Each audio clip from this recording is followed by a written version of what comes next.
Hey, she is a personal and executive coach who has served hundreds of clients in 40 states and 7 countries. She's authored 5 books, including What's Really Holding You Back.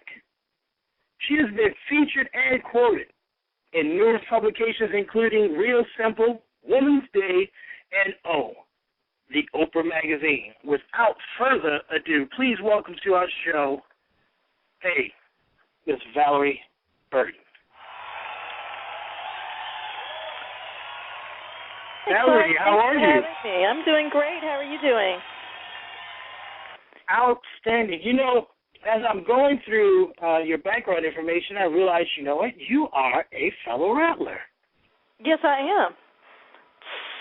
You know, I've had so many of our fan viewers on this show, I think people think I'm biased, but it just happens that we are so creative and inspirational, and we're everywhere. So we welcome are everywhere. To the show, fellow fan viewers.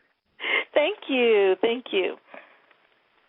Okay, I'm going to jump right in because I got probably 662 questions to ask you tonight. So I hope you have your coffee or tea. How does a little girl from Aurora, Colorado grow up to be such a powerful voice for personal and business development? Can you tell me that? Well, I know this is my calling, so I don't really claim that it's me. I just know this is what I was gifted to do, and it's really awesome to be able to find your purpose and then to be able to live it out and to see people changing their lives or finding the answers they need, and that's really what I do. Aurora, Colorado sounds really small, but it's just a suburb of Denver, and I was actually born in Florida. I lived in Germany and California. People get confused when I talk because I've lived in so many different places. Right. Wow. Well, you know. What happens when you're a military brat? Yeah, that happens. I've heard a lot about that. Well, I must say that you definitely found a calling that I'm so glad that you paid attention to, because I know for sure that you're affecting thousands and thousands and thousands of lives,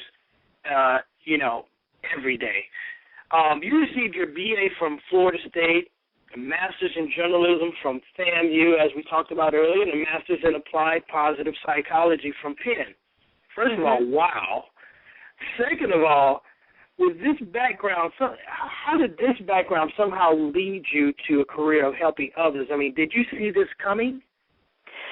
I think I had glimpses of it, but I didn't know what it was. It didn't all come together right away. You know, when I was at FSU, I really thought I was going to go to law school, and then I looked into what a lawyer did, and I figured out that wasn't really what I wanted to do. And so I had always had an interest in writing, always felt because of one teacher in particular felt that I was a good writer, and so journalism interested me, and so that's how I ended up at FAMU. I was actually the first person to graduate from the master's program in journalism there, and I still wasn't sure what I was doing with it, but I know that the journalism background was a foundation for me as I started my career in marketing, and then I launched my own public relations firm.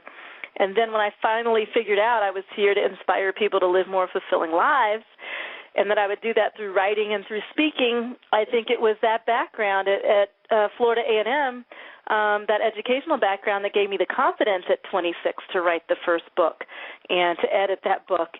So I didn't know what it would all lead to. It was after I started coaching that I went back to graduate school the second time when I went to the University of Pennsylvania. And at that point, I knew what I needed to be doing. And so when I discovered positive psychology, it was exciting. It was fun to go back to school. You know, when I read applied positive psychology, you know, the intellect in me said, oh, yeah, you know what that is. And then the reality of it is I have no clue of what that is. So can you, for if nothing else for me, what is positive psychology? That's a great question because it's kind of it's fairly new. Back in 1998, Dr. Martin Seligman, who is a distinguished professor at Penn, was the president of the American Psychological Association, and he asked the researchers to try to balance out psychology research to focus more on what goes right with people, because we tend to think of psychology, traditional psychology, as focusing on fixing problems. Positive psychology is simply studying the other side. What goes right when you're happy? What causes people to be more resilient? How do you tap into your strengths? So it's simply the study of what helps people to thrive.